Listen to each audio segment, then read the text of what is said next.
crafting, ہم facts کو دیکھ رہے ہیں. I'm talking to people who are on the ground, those who are reporters. Why are you insisting? It's one versus the other. There are people جو کہ مانسیرا میں تھے, جو یہ کام کرتے رہے, جنہوں نے لوہے کی تار آ کے لگائی ہے, جو کہ then went clipped to the wire, they went and got these people. I mean, what is the issue?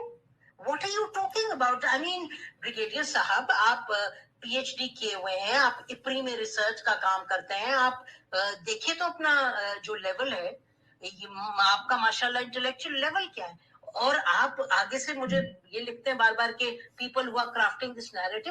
آپ کسی کے کرافٹڈ نیریٹو پہ شاید چل رہے ہوں, مجھے نہیں معلوم, ہم تو نہیں چلتے کسی کے کرافٹڈ نیریٹو پہ. ایک بات ہو رہی ہے, فیکٹس پتہ کیے جا رہے ہیں, اور آپ بار بار you're insisting on the same thing. This is very unfortunate, and I mean, I don't know how to write all this time and again.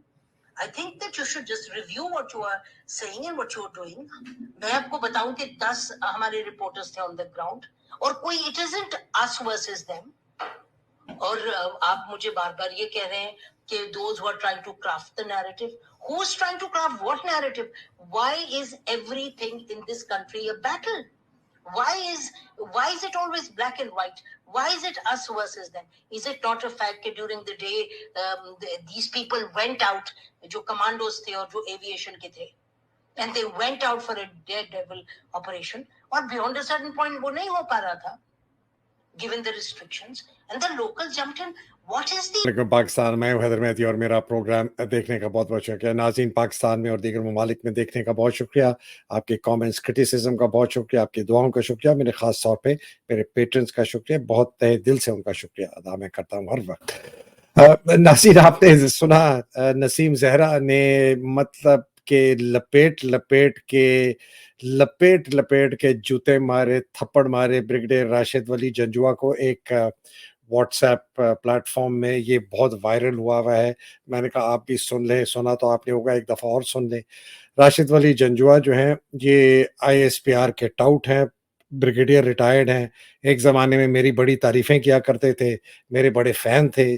جس زمانے میں زرداری اور نواز شریف کی بھگو کے مارتا تھا, لیکن جب ان کے اپنے چیف غدار ہوئے باجوہ, تو انہوں نے پلٹا کھایا. پتہ نہیں ان کی کیا مجبوری ہے, کوئی ان کا بیٹا فوج میں ہے, یا بیوی کوئی نوکری کرتی ہے, یا بھانجا بھتیجا ہے, یا داماد ہے, مجھے نہیں پتہ. لیکن اچھا بھلا یہ آدمی ہوتا تھا, سمجھدار ہوتا تھا, سوچ سمجھنے والا, لکھنے والا. اور اب یہ دیکھیں ان کی اتنے یہ گر چکے ہیں کہ نسیم زہرا جیسی جو خاتون ہیں, جن کے خود ایک میری نظر میں بہت بڑا سوالیہ نشان ہے ان کی اپنی کریڈیبلٹی کا, جس طرح کے انہوں نے حامد میر کے پروگرام میں کیا تھا, جس پر انہوں نے میرے اور معید کے پروگرام پہ بڑی سختی سے ان کو آبجیکشن ہوئی, اور معید کو بھی ایک نوٹس بھیجا, مجھے بھی ایک نوٹس بھیجا اپنی بنانے کی بات کوئی کہ جی میں نے ان کو نوٹس بھیجا ہے. خیر وہ بھی کوئی زیادہ کوئی دودھ میں دھلی ہوئی نہیں ہے, لیکن ان سے یہ جو کہتے ہیں نا گھر کے بھیدی اپنے گھر والوں کی پٹائی کرے تو بہت مزہ ہے. یہ بٹاگرام کا کیس جو ہے نا جی, یہ اتنا افسوسناک اس لیے ہے کہ اب وہی بات آ جاتی ہے, معافی چاہتا ہوں میراثیوں والی, کہ جب میراثی میں گھر گئے بھرتی کرانے کے لیے فوج میں, تو وہ میراثی کی ماں نے کہا کہ اگر گل ساڑھے کارتے آ گئی ہے تو پھر میرا خیال ہے سلائی کر لو. اگر آپ کے پاس فوج میں اپنی ریپوٹیشن کو ریڈیم کرنے کے لیے صرف ٹی وی رہ گیا ہے, اور جھوٹا پروپیگنڈا اور غلط بیانیاں, اور اپنے آپ کو larger than life heroes declare کرنا, یہ اتنی افسوسناک لیول پہنچ گیا ہے. Heroes don't have to tell people کہ ہم ہیرو ہیں. ہیرو کو بتانے کی ضرورت نہیں ہوتی, بہت ہمبل ہوتا ہے, بڑا چپ ہوتا ہے, اپنا کام کر کے چلا جاتا ہے. جو اچھا لیڈر ہوتا ہے وہ کہتے ہیں لیڈر کا پتہ بھی نہیں چلتا کون ہے. لیکن یہ اتنے میں تو مطلب آنیسٹلی ان کے اقدار اتنی غلیظ ہیں, اور ان کے شوق اتنے گھٹیا ہیں, ان کے نشے اتنے گھٹیا ہیں کہ یہ اس قسم کے حربے استعمال کرتے ہیں اپنی فوج کی ریپوٹیشن کو ریڈیم کرنے کے لیے. بھائی آپ نے کوشش کی, آپ سے نہیں ہوا, لوکلز نے کی, انہوں نے کر دیا, آپ نہیں پیچھا چھوڑ رہے, آپ کہنے جی ہمیں بس تعریف کرو کہ ہم نے کیا. اس کے ساتھ میں اصل میں بتاتا ہوں ان ہماری فوج کا مجھے بہت افسوس سے ایک اور بات کا ذکر کرنا ہے. میں اس پروگرام میں عمران کے کیسز کی بھی بات کروں گا, پریزیڈنٹ الوی کی بھی بات کروں گا الیکشن ڈیٹ کی. لیکن پہلے میں یہ جو وانا کا سانحہ ہوا ہے نا, میں ہل گیا ہوں جی اس سانحے سے, جو کہ 10 ہمارے بیچارے اپنے این سی او جے سی اور جوان شہید ہوئے ہیں. بہت افسوسناک ہے کہ 16 آدمیوں میں سے 10 شہید ہو گئے, 6 زخمی ہو گئے. یہ بام ڈسپوزل پارٹی تھی. یہ جو پورا واقعہ ہے نا جی, اور یہ اتنی زیادہ اب کیجولٹیز ہوتی جا رہی ہیں, یہ 3-4 چیزوں کی عکاسی کرتا ہے.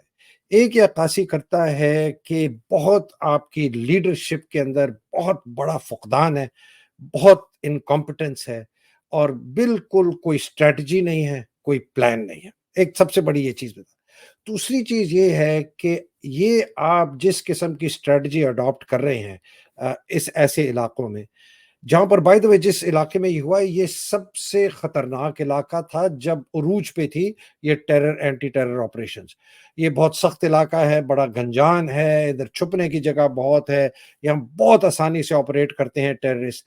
آپ نے ایک انفینٹری بٹالین وہاں کھڑی, یہ پہلے ایک زمانے میں یہاں بریگیڈ ہوتی تھی, آپ انفینٹری بٹالین ہے. انفینٹری بٹالین بھی ایسی جگہوں پہ جو ہے نا, ویسے تو 850 بندہ ہوتا ہے, لیکن یہ پوری اسٹرینتھ پہ کبھی بھی نہیں ہوتی. 600-650 سے بندہ ہوتا ہے. اگر کمپنی کے اندر 144 بندے ہوتے ہیں, ایکچوئل فائٹنگ اسٹرینتھ اس کمپنی کی نا 80 سے زیادہ نہیں ہوتی. کوئی چھٹی پہ, کوئی ادھر, کو فلانی ڈیوٹی, کو یہ ڈیوٹی, کو وہ کو بیمار. آپ نے ان کو بھیجا ہوا ہے کہ جی آپ بام ڈسپوزل پہ جائیں. ان کی جو گاڑیاں ہیں وہ سٹنگ ڈکس ہیں, کوئی آرمر نہیں ہے, چھوٹا سا ہلکا سی پلیٹنگ ہے, ان کے پاس کوئی جیمر نہیں ہے. یہ جو ٹیررسٹ ہیں یہ آئی ڈیز لگاتے ہیں. آئی ڈیز کا مطلب ہوتا ہے وہ 300 400 500 گز پہ بیٹھے ہوئے, ان کے پاس ریموٹ ہوتا ہے جس سے وہ فائر کرتے ہیں. ٹھیک ہے نا جی.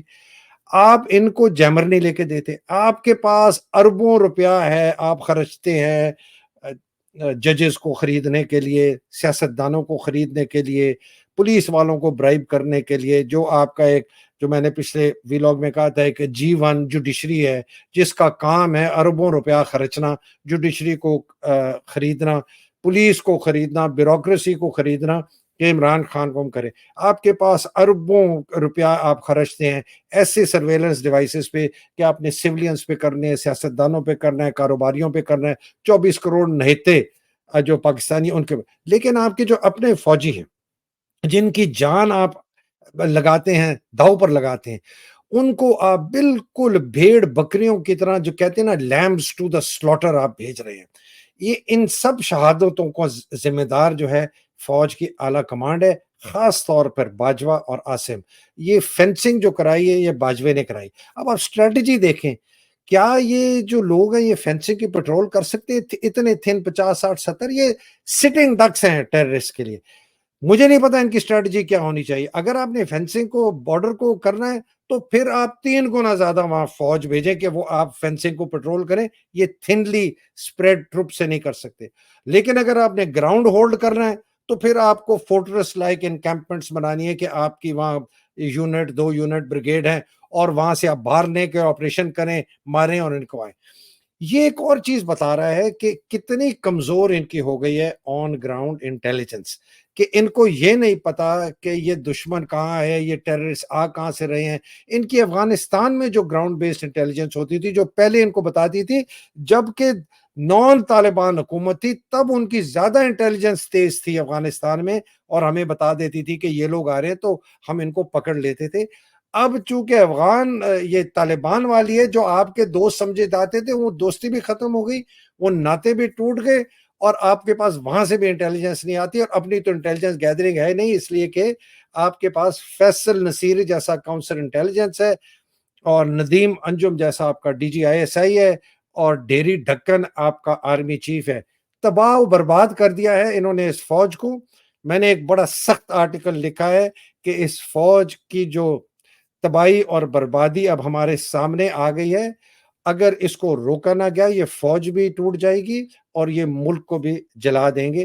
یہ وانا کا کیس ون آف نہیں ہے, یہ بہت میجر آپ کو چیز بتاتا ہے. لیڈرشپ کا فقدان, پلاننگ کا فقدان, اسٹریٹجی کا فقدان, اور سب سے نقصان دہ لوگوں کی سپورٹ آپ سے ہٹ گئی ہے.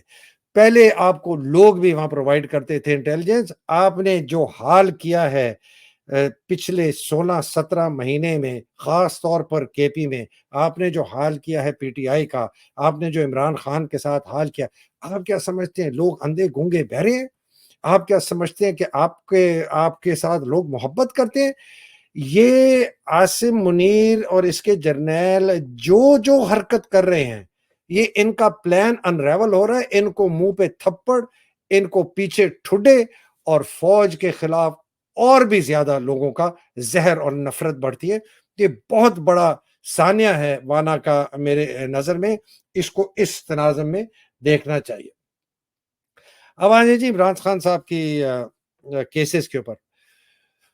بہت لوگ خوش ہو رہے ہیں کہ جی سپریم کورٹ نے بڑے وہ کیا کہ ہاں جی پرائما فیسی ہمیں لگتا ہے کہ کیس ٹھیک نہیں تھا. یہ تھا، میں سپریم کورٹ سے میری جو بہت بڑا ایک میرا سوال ہے نا ان سے، وہ یہ ہے کہ ان 5 ججز نے جس تیزی سے 9 اپریل کے بعد ججمنٹ دی 5 دن میں، سائفر کے اوپر رات کو اپنے کورٹ کھولے، اطہر ملانہ نے اپنا ہائی کورٹ کھولا، اس کے پاس انڈیٹڈ انسائنڈ ایک پٹیشن بھی آ گئی کہ جی آرمی چیف کو ریموو کر رہے، اور انہوں نے ایسی جلدی سے ریپ اپ کر کے ایک نمائندہ حکومت کو گھر بھیج دیا. اور اس کے بعد پاکستان میں جو بربریت، جو دہشت گردی، جو ملک کو بیچ دیا باجوہ نے، اس کے بعد جو 25 مئی کا سانحہ ہوا، پھر اس کے بعد ارشد شریف کا قتل ہوا، اس کے بعد ذل شاہ، پھر جو مظالم ڈھائے گئے پورے پاکستانیوں کے اوپر، پی ٹی آئی کے اوپر، ان کی لیڈرشپ پہ، 30,000 عورتوں کے اوپر، اس کی ساری ذمہ داری اس کورٹ کے اوپر ہے. باجوہ کو تو آپ ذمہ دار ٹھہرا سکتے ہیں، لیکن آپ یہ دیکھیں کہ دروازہ کس نے کھولا؟ یہ ان 5 ججز نے کھولا. مجھے بہت غصہ ہے ان کے اوپر، اور مجھے غصہ اب زیادہ اس لیے ہے کہ جس طریقے سے یہ آرام سے، جیسے پہلے تو خرگوش کی طرح بھاگے تیز، اور اب یہ جو ہے، یہ جو بالکل رینگ ٹورٹوئز کی طرح، اب یہ دیکھیں گے پہلے آپ وہاں جائیں، ان کی سنیں، پھر ہمارے پاس آئیں، پھر ایسے کریں، پھر ویسے کریں. یہ انیکسکیوزیبل ہے، انفرگیویبل ہے. اور میں دوسری چیز جو آپ کی، I have no hope from this supreme court. مجھے بائی گاڈ کوئی آپ ان سے امید مت لگائے. اگر یہ اچھا کرتے ہیں تو سمجھے کہ پتہ نہیں اللہ نے ان کے اوپر کوئی معجزہ کیا ہے کہ انہوں نے اچھا کیا ہے. یہ بھی بکے ہوئے ہیں، جتنے بکے ہوئے پہلے تھے یہ اتنے ہی بکے ہوئے، اتنے ہی ڈرے ہوئے ہیں. بڑے بڑے اپنے فاضل جج یہ وہ کہتے ہیں، ہم نے کہا ہاں جی اچھی بڑی اوپینین دے دی فلانا. کوئی 14 مئی کے کیس میں کوئی فیصلہ نہیں کیا، پروسیجر اینڈ بل میں کوئی فیصلہ نہیں کیا، نیب کے امینڈمنٹس کا کوئی فیصلہ نہیں کیا. کیا جو اصل آپ کے پاس کیسز تھے کوئی فیصلے نہیں کیے. کسی کو آپ نے کنٹمپٹ میں نہیں رکھا، لٹکائے رکھا. 17 مہینے گزر گئے، پاکستان کی ایسی کی تیسی کر دی، ہماری بہنوں کی، ماؤں کی، بیٹیوں کی عزت لٹ گئی. اور یہ فاضل جج جناب بیٹھے ہیں، اور کبھی چھٹی پہ جاتے ہیں اور کبھی آتے ہیں سپریم کورٹ والے. انڈیفینسیبل، بالکل ان کو معاف نہیں کیا جا سکتا. اور اب آ جائیں اس کے اوپر عامر فاروق کے بعد. مجھے تو بہت خدشہ ہے، میں آپ کو ایک صاف بات بتاؤں، مجھے بہت خدشہ ہے کہ عامر فاروق بہت بڑی گیم کھیلے گا.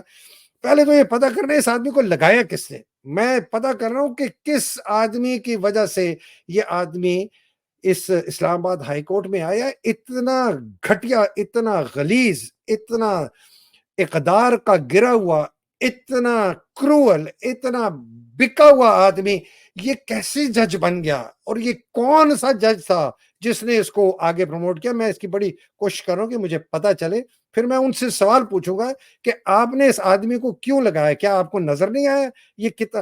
مطلب دیکھیں، غلیظ گھٹیا لوگ ہوتے ہیں پوری دنیا میں، لیکن غلیظ گھٹیا لوگ آرمی چیف نہیں بنتے جس طرح ہمارے. غلیظ گھٹیا لوگ وزیر اعظم نہیں بنتے جیسے ہمارا بنا شہباز شریف. غلیظ گھٹیا لوگ اسلام آباد ہائی کورٹ کے چیف جسٹس نہیں بنتے جیسے عامر فاروق. تو یہ سسٹم کی خرابی ہے.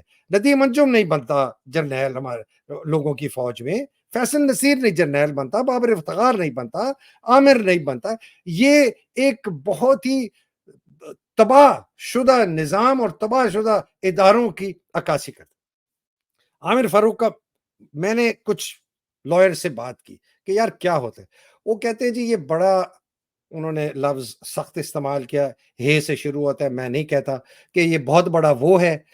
یہ کیا اس کے بعد دو ہیں، یا تو یہ کیس کو سسپینڈ کرے گا کہ جی یہ کیس تھا ہی بالکل غلط.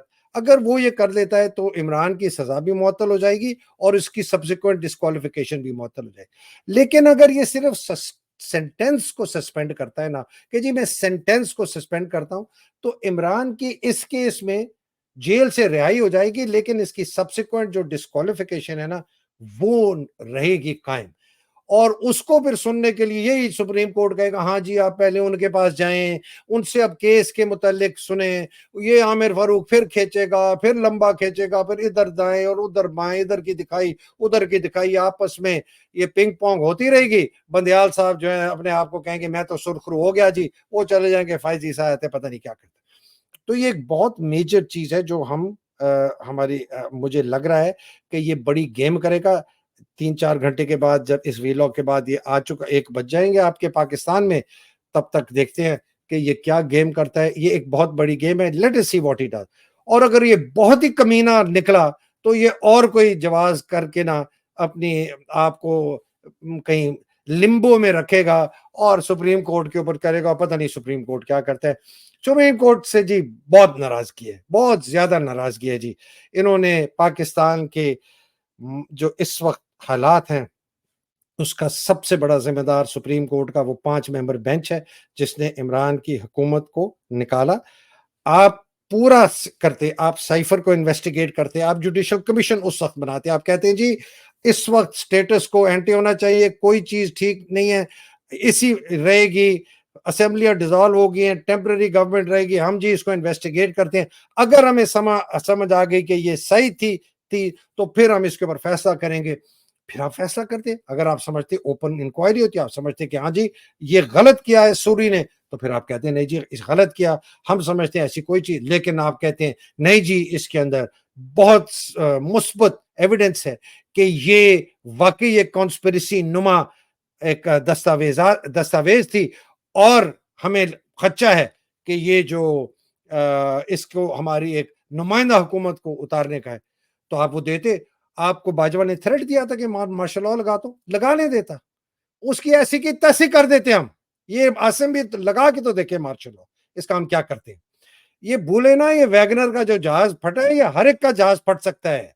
اگر ضیاء الحق کا C-130 پھٹ سکتا ہے، یہ ویگنر والا جو پریزوگین جو بھی اس کا نام تھا اس کا جہاز پھٹ سکتا ہے. وہ عاصم کس کھیت کی مولی ہے، یہ اس کو بھولنا نہیں چاہیے.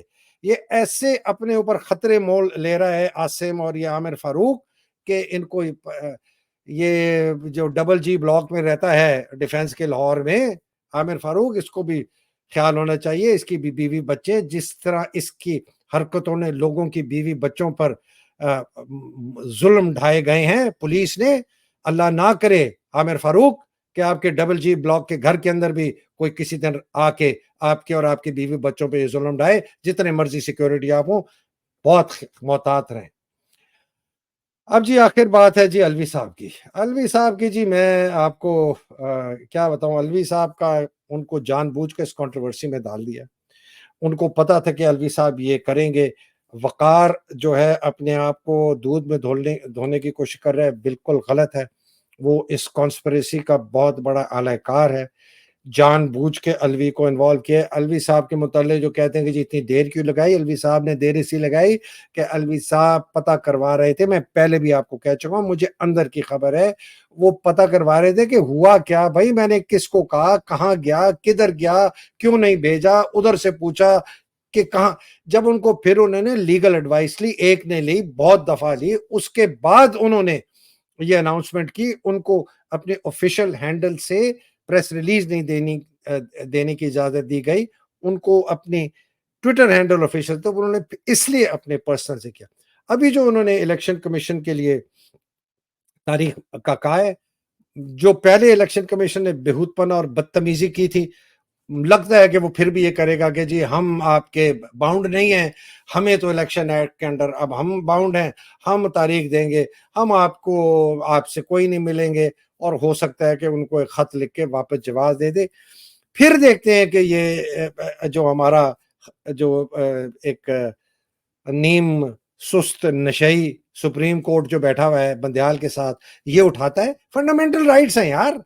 آپ نے عمران کے ساتھ اتنی بڑی زیادتی ہوئی, اتنا سامنے آپ کے کیس کا سانحہ ہوا, آپ کے سامنے ہو رہا تھا, آپ اسی وقت رکوا سکتے تھے کہ یہ کتنی بڑی بدماشی. نہیں جی پہلے اسلام آباد ہائی کورٹ جائیں, پہلے جی اسلام آباد ہائی کورٹ فیصلہ کرے, پھر آپ ہمارے پاس ہیں. 19 دن اس آدمی کے ساتھ جو ہوا آپ کے سامنے ہوا, آپ چپ بیٹھے رہے. اللہ کرے کل آپ لوگ جب ریٹائر ہو آپ کے ساتھ بھی ایسے ہو اور کوئی آپ کی سنوائی نہ ہو, پھر آپ کو پتا چلے گا کہ اس نظام میں جس میں آپ بیٹھے ہیں ریٹائرمنٹ کے بعد اتنی پینشن جتنی تنخواہ, وہ آپ کو گاڑیاں, آپ کے سیکیورٹی گارڈ, کوئی کام نہیں آئے گا. جب علاوہ پھٹے گا بندیال صاحب کچھ کام نہیں آنے لگا. اطہر باللہ علیہ صاحب, ججاز الحسن صاحب, منیب اختر صاحب, جتنے بھی آپ صاحب ہیں اور صاحبان ہیں, آپ کے کسی کو کام نہیں آنے لگا. یہ سسٹم ختم ہو رہا ہے, یہ ٹوٹ جائے گا. تو علوی صاحب نے دیکھتے ہیں جی کیا ہوتا ہے. عمران صاحب کا مجھے نہیں لگتا کہ ان کو اگر یہاں سے سسپینڈ بھی ہو گیا یا کیس بھی سسپینڈ, تو وہ انہوں نے اریسٹ کر لینا ہے 9 مئی کا. یہ اتنے ظالم لوگ ہیں. یہ وانا کا جو ہے نا جی, مجھے ایک سرونگ آفیسر نے کہا کہ سر میں کہنا نہیں چاہتا لیکن مجھے لگتا ہے کہ یہ جان بوجھ کے لوگوں کو شہید کرواتے ہیں کہ ان کے لوگوں کی سمپتھی آئے فوج کے لیے. اگر یہ 9 مئی کروا سکتے تھے, اپنے کور کمانڈر کو مروا سکتے تھے, یا مروانے کا ارادہ تھا کہ یہ ہجوم آ کے اشتعال ہو کے اس کو مار دے, یہ تو کچھ بھی کر سکتا ہے عاصم منیر. اس کے اندر ایک ذرے کی بھی غیرت اور شرم نہیں ہے. یہ بالکل بے شرم آدمی ہے اور فوج کے اندر بہت غصہ ہے اس کے خلاف. اور جو آپ بار بار کہتے ہیں کہ یہ شارٹسٹ سرونگ آرمی چیف ہوگا, ہمیں بھی لگتا ہے کہ اس کے ساتھ یہی ہوگا. یہ میں ایک سرونگ آفیسر کی آپ کو بات بتا رہا ہوں. آخر میں جی میں صرف ایک جو بات ہے وہ یہ ہے کہ میں نے آرمی سے پھر اپیل کرتا ہوں, ہر وقت میں کروں گا آرمی کے سرونگ جنرل سے, بریگیڈیئر سے, کرنیلوں سے, میجر, کپتان, لیفٹیننٹ سے, جے سی او سے, ایل سی او سے, جوان سے. عاصم ایک غیر قانونی اور غیر آئینی آرمی چیف ہے, اس کو نہیں ہونا چاہیے تھا. اس آدمی کو 9 اکتوبر 2022 کو ریٹائر ہونا چاہیے تھا. یہ غاصب ہے اس پوسٹ کے اوپر.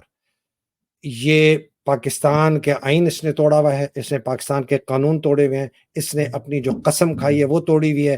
پوری فوج نے جو قسم کھائی ہے, جب آپ اپنے ریجیمنٹل سینٹر سے جو جوان پاس آؤٹ ہوتے ہیں اور جو کیڈٹس اپنے پی ایم اے سے پاس آؤٹ ہوتے ہیں, جو آپ اوتھ لیتے ہیں کہ ہم پاکستان کا دفاع کریں گے, آئین کا دفاع کریں گے اور سیاست میں حصہ نہیں لیں گے, آپ نے تینوں چیزیں توڑ دی ہیں.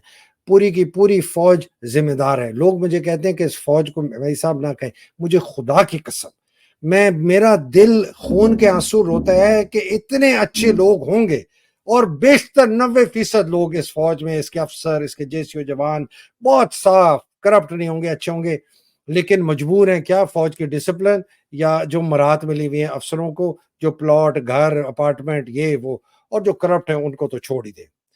لیکن آپ کا ایک آپ نے اللہ سبحانہ تعالیٰ کو بھی جواب دینا, اور آپ نے اس ملک کو جواب دینا, آپ نے اس کے ملک کے جو باشندے ان کو جواب دینے, جن کے لیے آپ نے قسم کھائی تھی کہ ہم ان کا دفاع کریں گے.